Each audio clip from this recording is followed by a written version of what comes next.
Hay lugares en nuestro planeta donde el tiempo transcurre de manera diferente, donde cada piedra es una crónica de milenios, cada valle testigo del nacimiento y la caída de civilizaciones, cada cima de montaña guardián de secretos ancestrales. Aquí la Tierra habla el lenguaje de los volcanes y los glaciares, el océano dicta las leyes de la supervivencia y el hombre ha aprendido a escuchar las voces de los elementos y a transformar su furia en una sinfonía de vida. Perú es más que un país en el mapa de Sudamérica. Es un mundo vertical que se eleva desde las silenciosas profundidades del Océano Pacífico hasta las cumbres heladas de los Andes, descendiendo hacia la exuberante vegetación del Amazonas. Es un laboratorio de evolución donde la naturaleza ha experimentado con formas de vida durante millones de años. Es el escenario donde se desarrolló uno de los mayores dramas de la historia de la humanidad, el auge y la caída del Imperio Inca, un pueblo que construyó ciudades en las nubes y caminos a través de lo imposible. La costa del Pacífico peruano recibe a los viajeros con un espectáculo surrealista. Imagínese un desierto que comienza en el mismo borde del océano.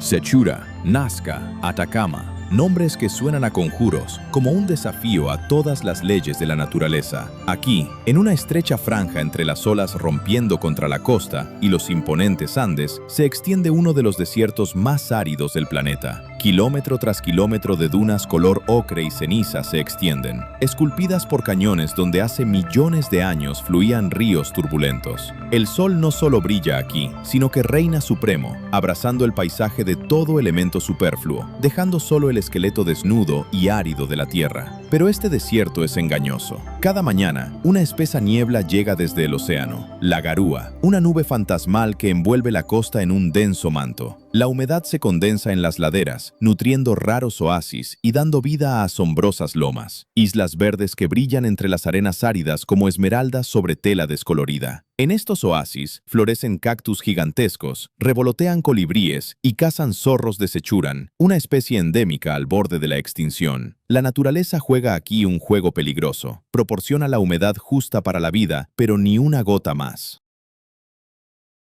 La corriente de Humboldt, una arteria gélida que recorre toda la costa peruana, es la verdadera creadora de esta paradoja. Las gélidas aguas antárticas fluyen hacia el norte, enfriando el aire y creando una inversión térmica que atrapa la humedad en la atmósfera inferior. Aquí no llueve durante años, décadas, en algunas zonas, siglos. Pero esta misma corriente trae consigo una riqueza diferente. El agua fría está saturada de nutrientes provenientes de las profundidades oceánicas. El fitoplancton florece frenéticamente. Tras ellos, bancos de anchoas, ríos plateados tan densos que el mar cambia de color. Siguiendo a las anchoas, llegan los depredadores, atunes, marlines, tiburones. Y sobre este festín, bandadas de aves marinas sobrevuelan la zona. Cormoranes, alcatraces, pelícanos, cuyas colonias cubren las islas rocosas con una gruesa capa de guano, el oro blanco que ha fertilizado los campos del Perú durante siglos. Fue aquí, en la confluencia de la riqueza oceánica y la dureza continental,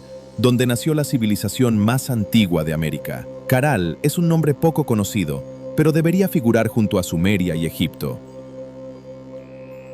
Hace 5.000 años, cuando las primeras pirámides apenas comenzaban a construirse en el Valle del Nilo, una ciudad ya se alzaba en el valle del río Supe. Plataformas monumentales tan altas como edificios de 10 pisos, un anfiteatro para miles de espectadores, barrios residenciales planificados con precisión matemática. Los habitantes de Caral no usaban el torno de alfarero ni dejaron un lenguaje escrito, pero crearon algo más importante: inventaron la urbanización en el Nuevo Mundo. Comprendieron que el océano podía alimentar a miles de personas si se aprendía a captar su ritmo. Intercambiaban algodón con los montañeses, tejían redes, pescaban anchoas y las secaban bajo el sol implacable. Construyeron canales de irrigación y transformaron los valles fluviales en jardines. Y crearon una sociedad sin guerras. Al menos, los arqueólogos no han encontrado armas, fortificaciones ni rastros de violencia. ¿Qué destruyó Caral? ¿Un terremoto? ¿Un cambio climático? No lo sabemos. La ciudad fue abandonada repentinamente y las arenas del desierto la cubrieron cuidadosamente durante 5 milenios.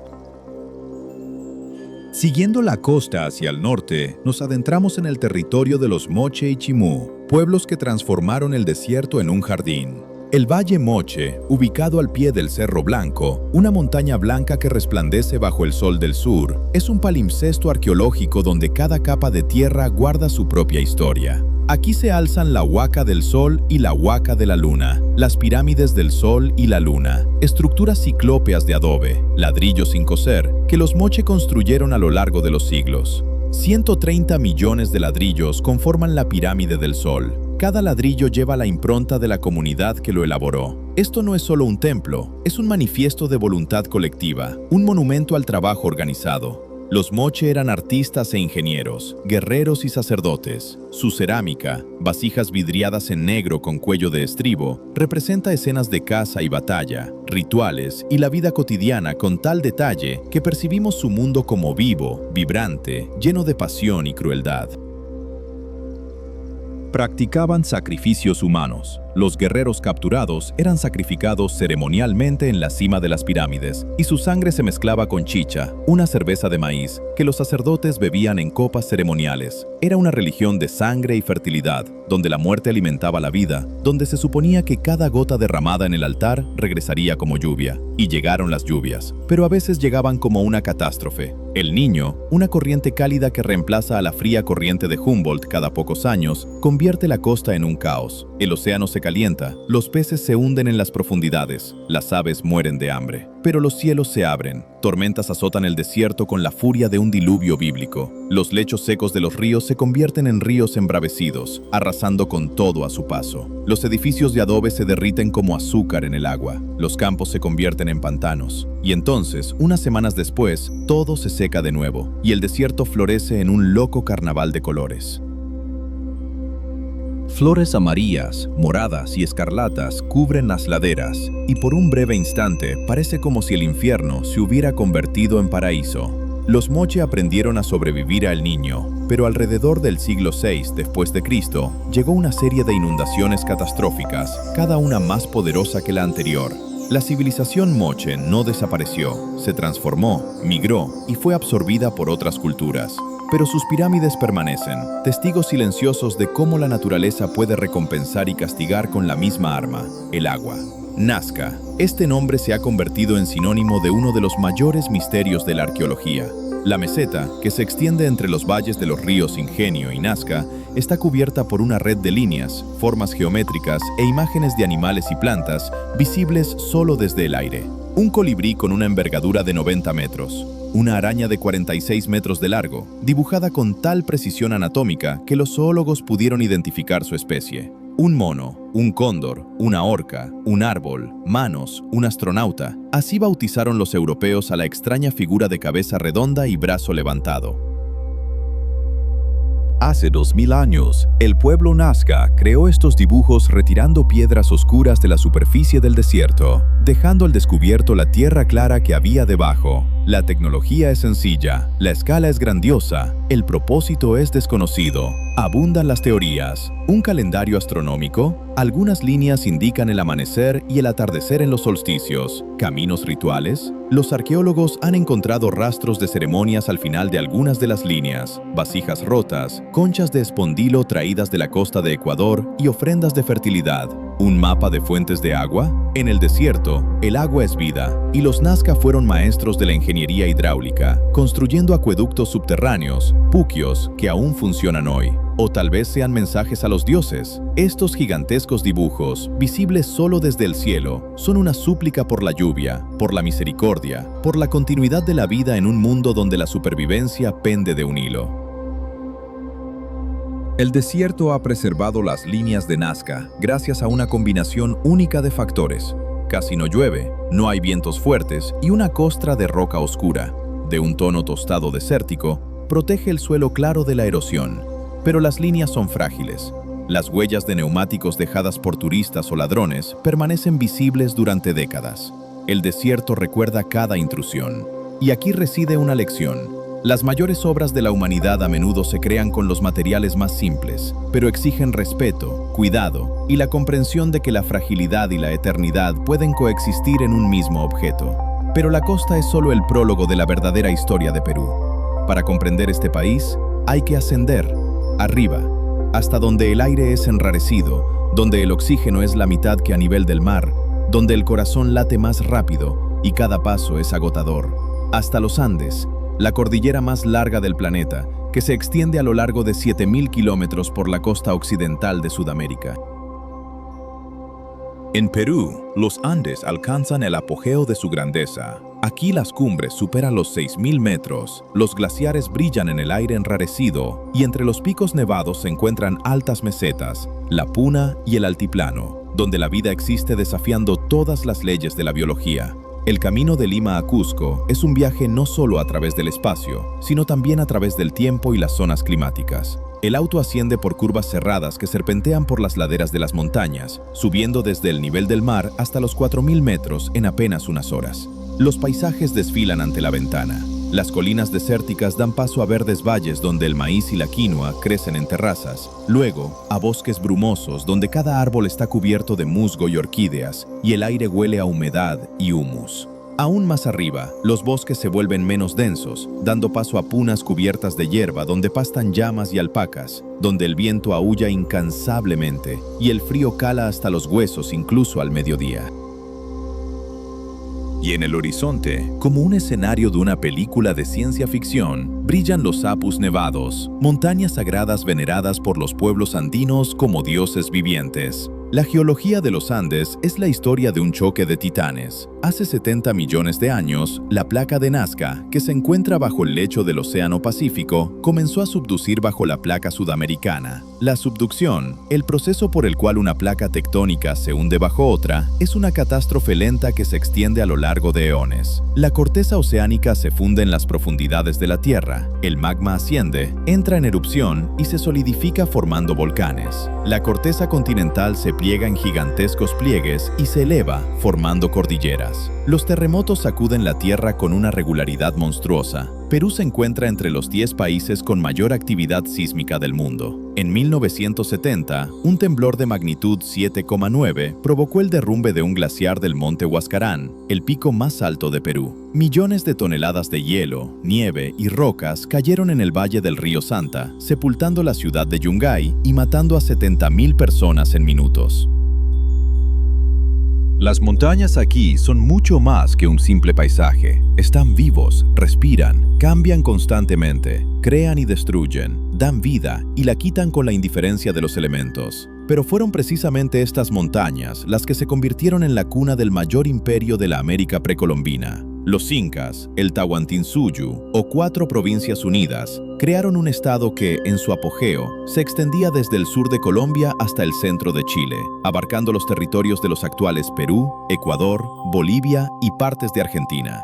10 millones de súbditos que hablaban decenas de idiomas, unidos por una voluntad de hierro, una organización ingeniosa y una ideología que convertía a cada persona en un engranaje de una vasta maquinaria. Cusco, el ombligo de la tierra, como lo llamaban los incas, se encuentra en el valle del río Guatanay, a una altitud de 3.400 metros. El aire aquí es puro como el cristal, el sol quema la piel, pero la sombra es fresca. La ciudad está construida con la forma de un puma, el animal sagrado de los incas. La cabeza del puma es la fortaleza de Sacsayhuamán, cuyas murallas en zigzag de piedras ciclópeas son visibles desde lejos.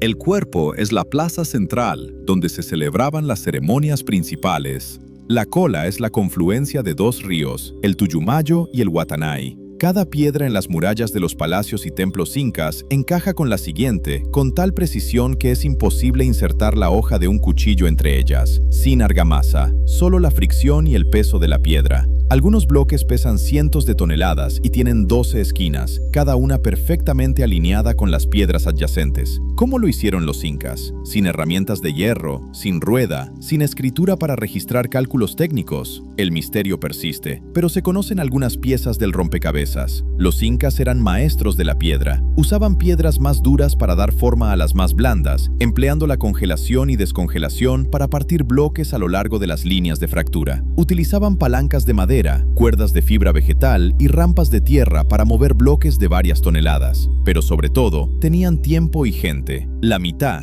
un sistema de obras públicas obligatorias, permitió movilizar a miles de trabajadores para construir caminos, templos y fortalezas.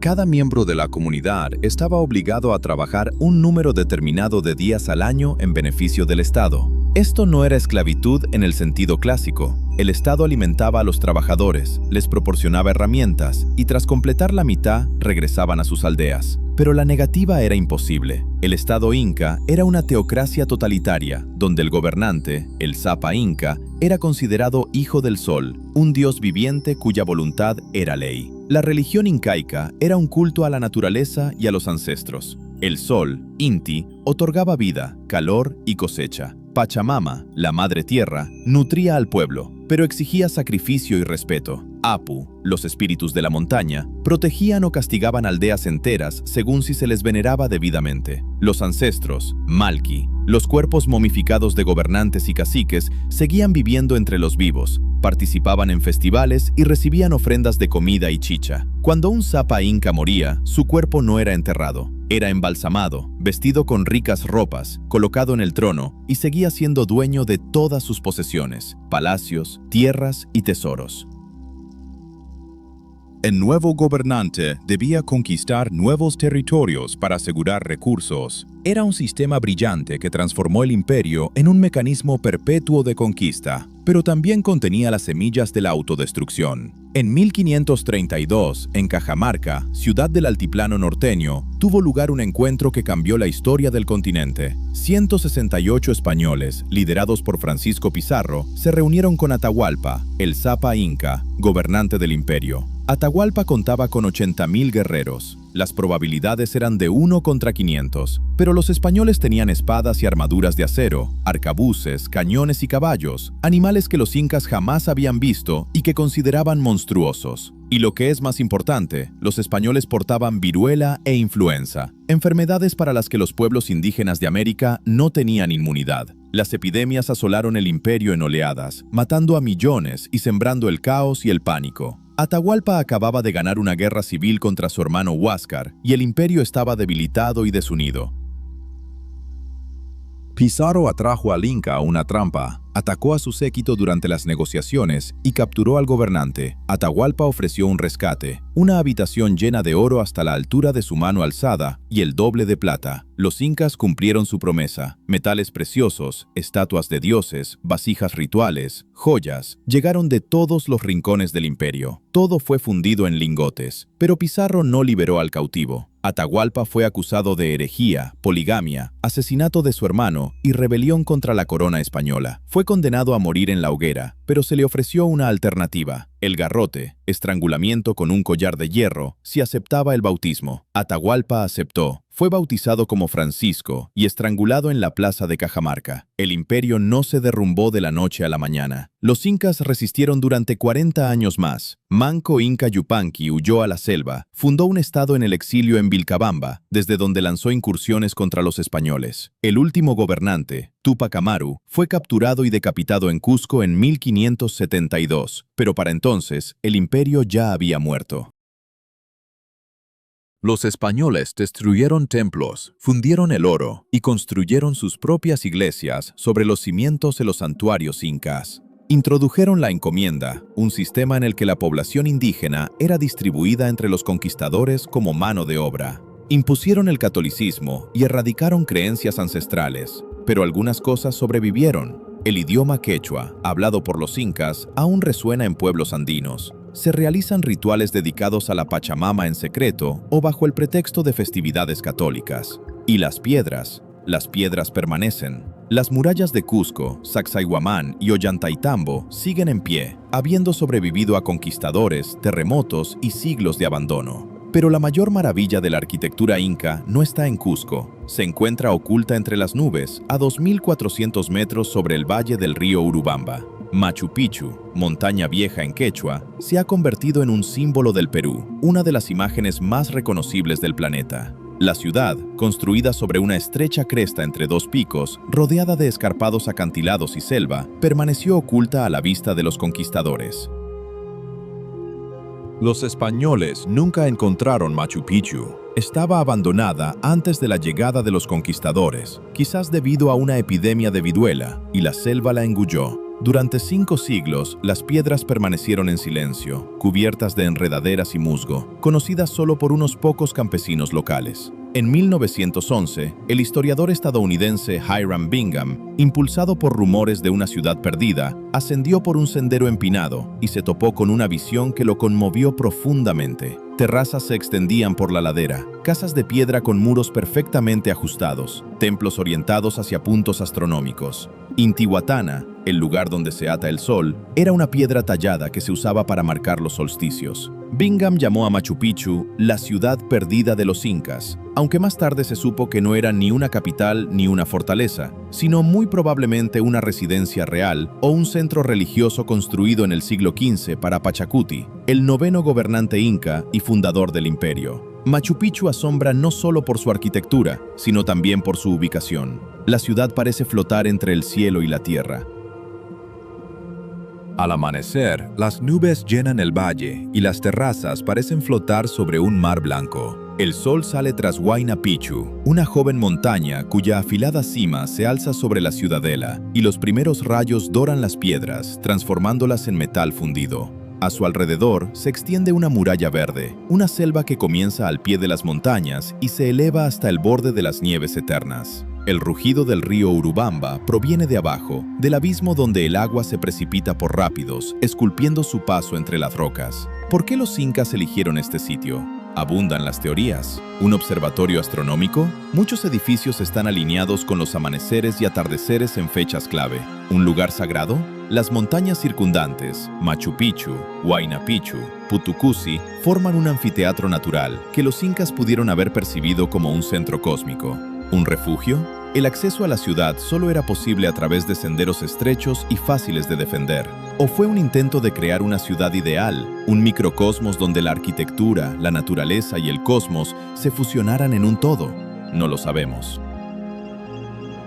Los incas no dejaron registros escritos. Su sistema de registro, los quipus, cuerdas anudadas, les permitía registrar números y quizás algo de información, pero aún no se ha descifrado. Machu Picchu sigue siendo un misterio tallado en piedra, un misterio que atrae a millones de personas de todo el mundo, impulsándolas a subir los antiguos escalones, a jadear por el aire enrarecido, pero a seguir adelante para ver el amanecer sobre las montañas y sentir, aunque solo sea por un instante, lo que sintieron los constructores de este milagro. Pero los Andes son más que piedra e historia. Son un ecosistema vivo, uno de los más diversos y singulares del planeta. El altiplano, una meseta elevada que se extiende entre crestas a 4.000 metros de altitud, es un mundo de belleza austera. Aquí reina el viento. Sopla incansablemente, helando a todo ser vivo y trayendo consigo el aroma del ichu, una hierba resistente, la única planta capaz de sobrevivir en tales condiciones. Por la noche, la temperatura desciende por debajo de cero. Durante el día, el sol arde con furia y los rayos ultravioleta queman la piel en minutos.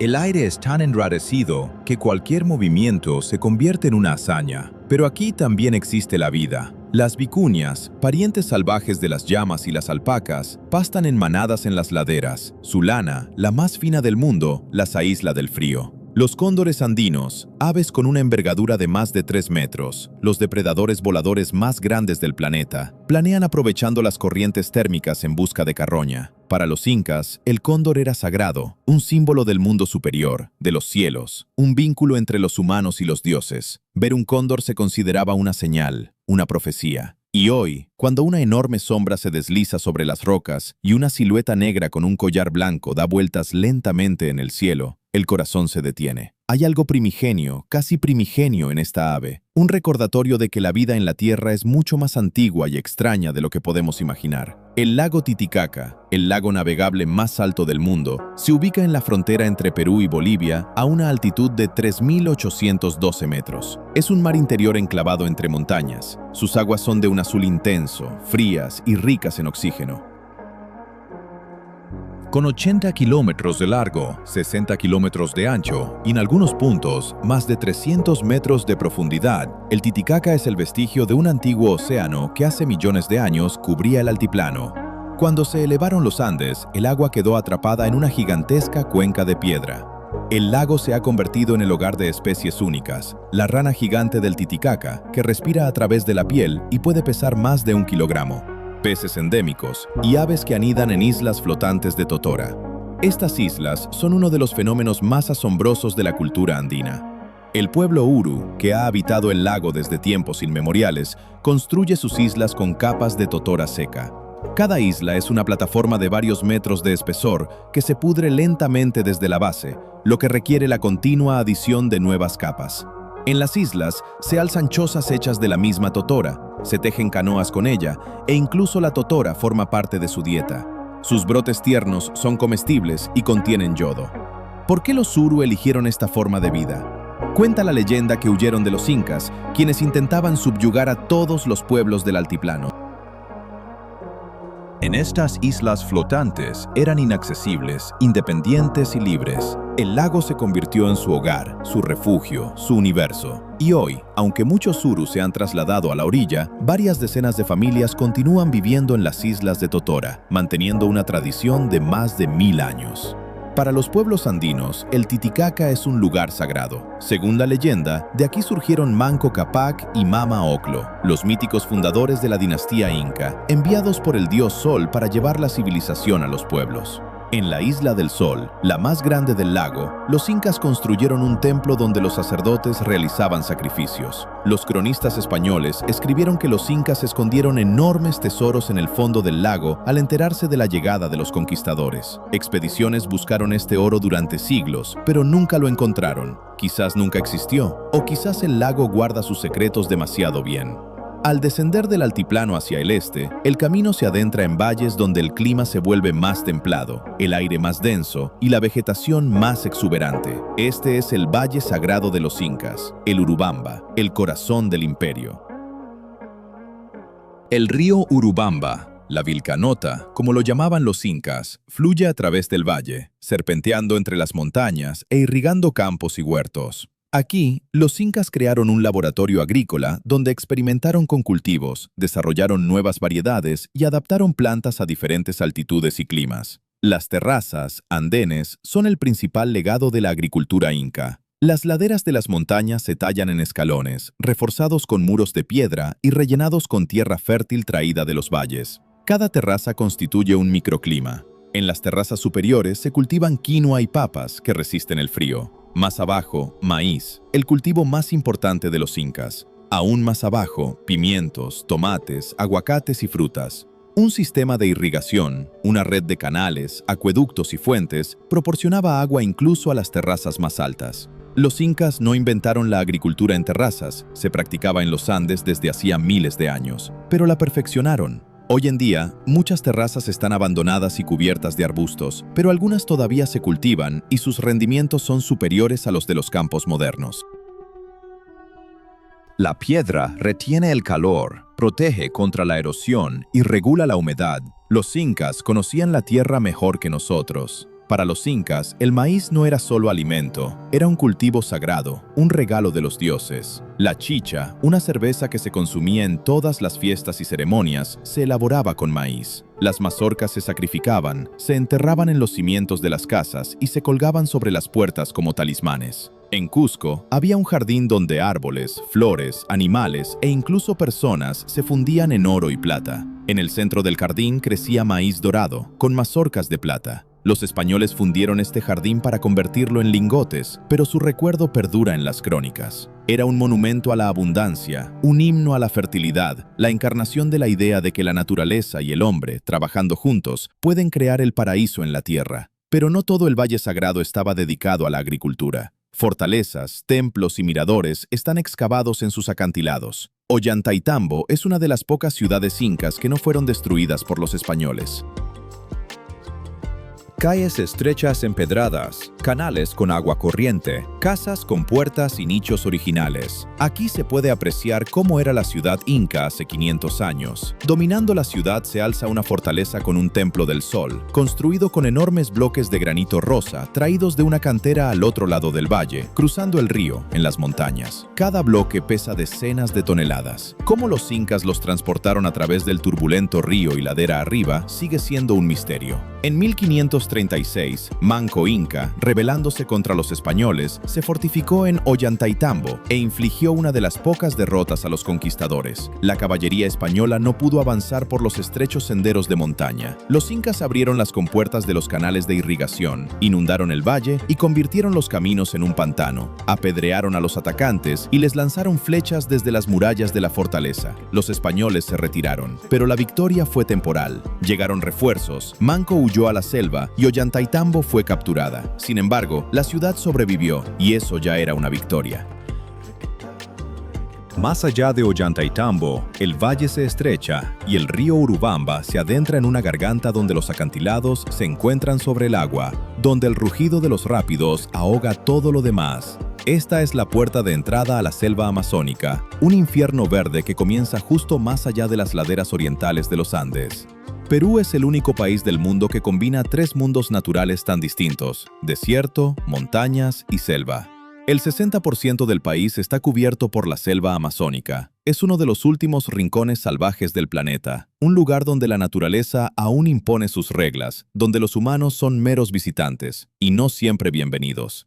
El Amazonas es más que una simple selva. Es un motor planetario que produce el 20% del oxígeno de la Tierra, regula el clima de todo el continente y alberga el 10% de todas las especies conocidas.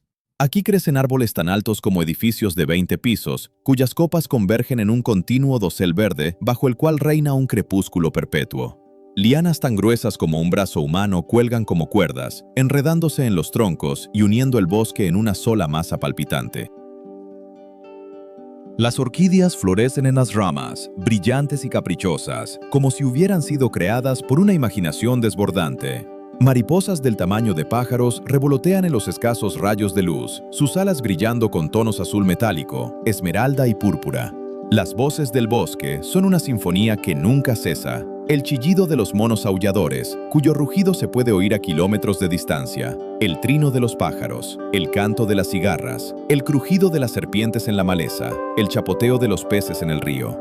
Los ríos son las venas del Amazonas: Ucayali, Marañón, Napo, Pastaza, nombres conocidos solo por los lugareños, pero estos ríos son más anchos que muchos europeos. Fluyen lentamente, serpenteando, cambiando de curso, formando meandros y lagos en herradura donde el agua se estanca, se torna verde y se cubre de nenúfares.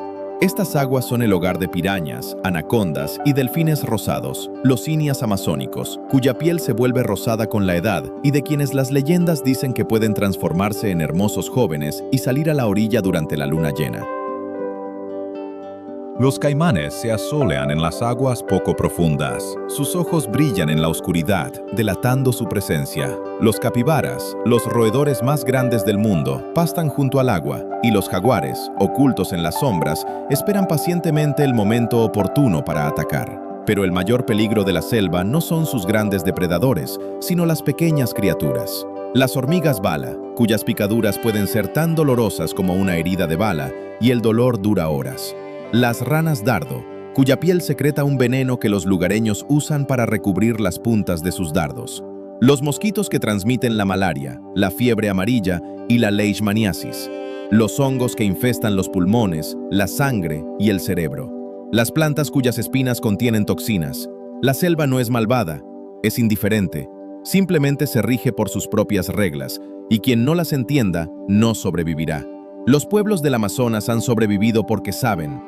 Los Ashaninka, Shipibo, Yanomami, Matsés, decenas de tribus, cada una con su propia lengua, cultura y cosmovisión. Saben qué plantas curan y cuáles matan.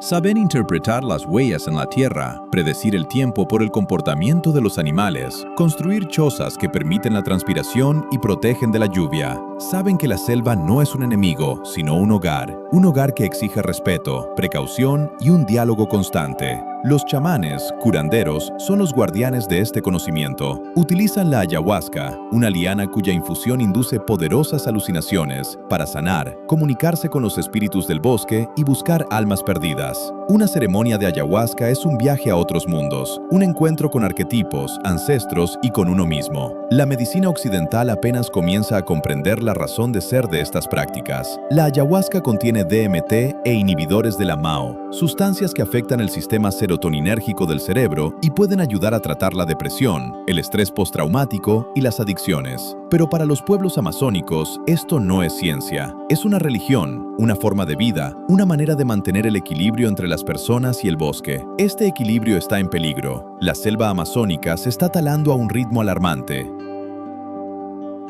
La deforestación para el pastoreo, la extracción de petróleo, la minería ilegal de oro y la construcción de carreteras provoca la pérdida de miles de kilómetros cuadrados de bosque cada año. Junto con ellos, desaparecen especies, muchas de las cuales ni siquiera han sido descritas por la ciencia. Los pueblos cuyas tierras están siendo expropiadas, cuyos derechos son ignorados, están desapareciendo. La Amazonía peruana es uno de los últimos bastiones de la naturaleza virgen, pero sus muros se están resquebrajando. Y si el bosque sucumbe, el mundo entero sentirá las consecuencias. El Amazonas es más que un monumento natural. Es un regulador climático, un banco genético, un laboratorio de evolución. Su pérdida sería una catástrofe de proporciones planetarias. Pero Perú es más que naturaleza e historia. Es un país vibrante, donde 20 millones de personas intentan encontrar su lugar entre el pasado y el futuro, entre la tradición y la modernización. Lima, la capital, situada en la costa, es una metrópolis de 9 millones de habitantes, donde los rascacielos de Miraflores conviven con barrios marginales que se extienden por las laderas.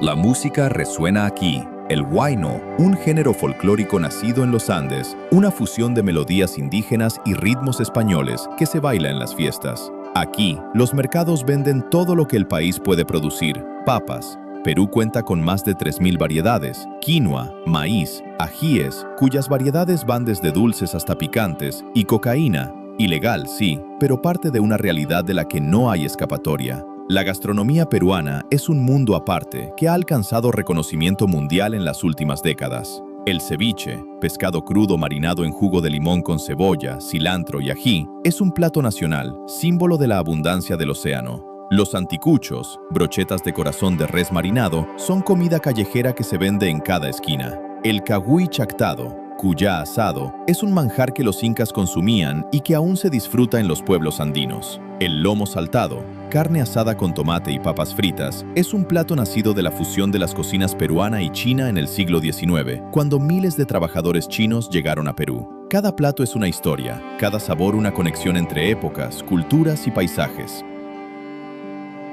El Perú de hoy es un país de contrastes y contradicciones. Aquí coexisten la pobreza y la riqueza, comunidades indígenas que viven como hace 500 años y empresas emergentes en Lima que crean aplicaciones para el mercado global. Aquí se celebra la herencia inca, pero la mayoría de la población habla español y el quechua está perdiendo terreno gradualmente. Aquí, el catolicismo se mezcla con creencias ancestrales y la festividad del Inti Raymi, el solsticio inca, se celebra con procesiones y misas religiosas. Aquí se extraen cobre, oro y zinc, pero la riqueza mineral del país no lo hace rico. La corrupción, la desigualdad y la inestabilidad política están mermando sus recursos. Pero hay algo en Perú que no se puede medir con dinero. Es una conexión viva con el pasado, que se siente en cada piedra de Cusco, en cada paso del camino inca, en cada amanecer sobre Machu Picchu. Es la belleza salvaje de sus paisajes, desde desiertos hasta selvas, desde el océano hasta los glaciares. Es su gente, que sabe sobrevivir en condiciones imposibles y aún así conserva dignidad,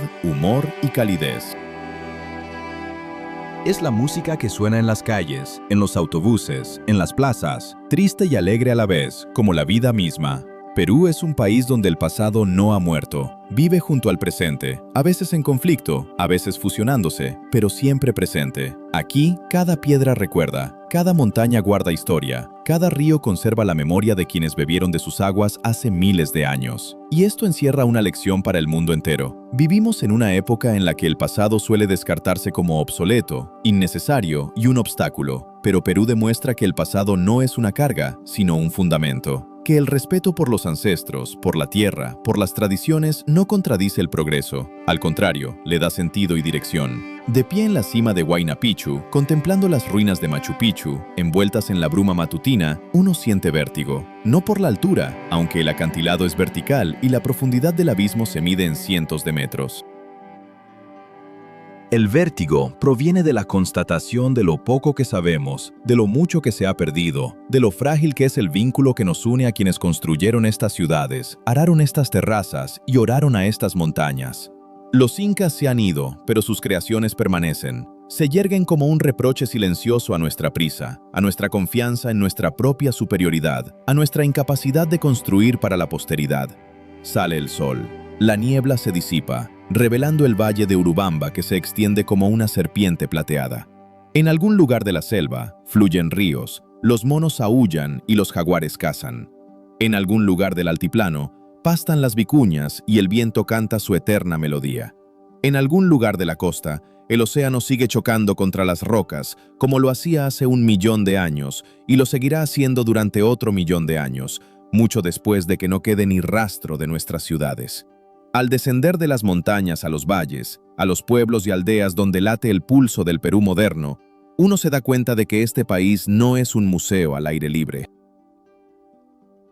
Es un organismo vivo que respira, cambia, lucha por su lugar en un mundo globalizado, pero nunca pierde sus raíces. La música es el alma de esta lucha. El huayno, nacido en los pueblos andinos donde las melodías quechuas se encuentran con las guitarras y arpegios españoles, se escucha en cada celebración, en cada boda, en cada funeral. Es la música de la nostalgia y la esperanza, la amargura de la separación y la alegría del reencuentro. Los cantores de huayno cantan sobre las montañas que dejaron atrás en busca de trabajo, sobre los amantes abandonados en los pueblos, sobre una tierra que llama, pero a la que no hay regreso. En Lima, en los barrios donde viven los migrantes andinos, Victoria, El Agustino, Villa El Salvador, el huayno resuena en cada ventana, en cada bar. Es un himno de supervivencia, un canto a quienes han perdido su hogar, pero no a sí mismos. Pero Perú también es la marinera, una danza costera donde las parejas giran con pañuelos en mano, representando el cortejo, la seducción y el juego. Estos son ritmos afroperuanos, el festejo, el landau, legado de los esclavos traídos de África para trabajar en las plantaciones de caña de azúcar y algodón. Esta música transmite el dolor de generaciones, pero también una vitalidad increíble, la capacidad de transformar el sufrimiento en arte, en celebración, en un acto de resistencia al olvido. Susana Baca y Eva Ayllón son las voces que elevaron la música afroperuana del underground, donde existió durante siglos, al escenario mundial. Su canto conmemora a aquellos cuyos nombres no figuran en ninguna crónica, cuyo trabajo construyó la riqueza del Perú, pero cuya presencia fue ignorada durante mucho tiempo por la historia oficial. La gastronomía peruana es una forma de contar historias. La papa, con sus 3.000 variedades, fue domesticada hace 8.000 años. El chuño, una papa liofilizada, fue la base de la seguridad alimentaria de los incas. La quinoa, la madre de todos los granos, sobrevivió a siglos de olvido y ha resurgido como un superalimento. El ají, un chile peruano, es una filosofía del gusto. El pisco, un aguardiente de uva, es el alma de la costa. Cada plato contiene sol, montañas, océano e historia.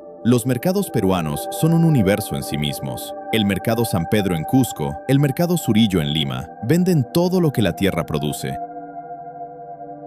Montañas de fruta, lúcuma con sabor a caramelo, chirimoya que se deshace en la boca, aguaje del Amazonas, hierbas para cada dolencia, carne de cuy, alpaca y llama charqui, pescado fresco de la costa sobre hielo, mujeres con faldas tradicionales y sombreros bombín venden sus productos, regatean y ríen. Los niños corretean entre los puestos. Los aromas del cilantro y la carne asada se mezclan con la música de la radio. El mercado es Perú en miniatura, caótico, colorido y vibrante. Las fiestas religiosas de Perú son un ejemplo de sincretismo en acción.